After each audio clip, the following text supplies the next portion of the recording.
Local churches switching to virtual worship, some even offering a drive-through service. Tennessee Governor Bill Lee urging more churches to make similar changes to cut down on the spread of the coronavirus, but it is not a requirement under his executive order.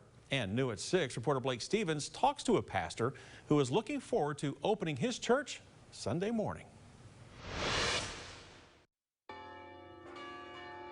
A weekly tradition for millions, and it's considered an essential activity under Governor Bill Lee's executive stay-at-home order.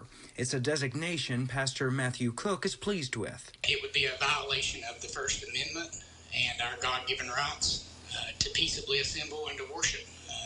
No law should be made preventing the respecting an establishment of religion or prohibiting the free exercise thereof. While he plans to have church, he also plans to follow health guidelines, asking members to sit at least 6 feet apart and to avoid shaking hands.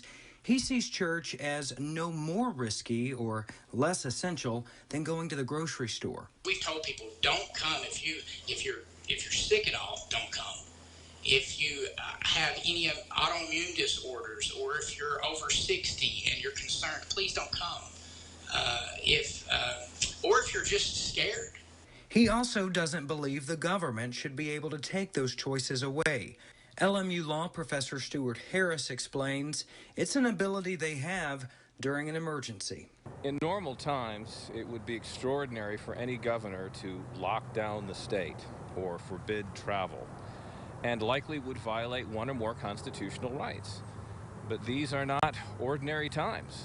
And in extraordinary times when the public health is at risk, governors like Governor Lee have extraordinary powers. And in these extraordinary times, this pastor says he's glad to be preaching. Whether you die from coronavirus or whether you die from some other cause, one day you're going to die. And to spread the message that there's hope beyond this life, beyond the grave, is worth it to me. In Knoxville, Blake Stevens, WATE 6 on your side. All right, Blake, thank you. Governor Lee's executive order to stay home unless for essential activities, by the way, runs out April 14th. We do not yet know whether he plans to extend the order.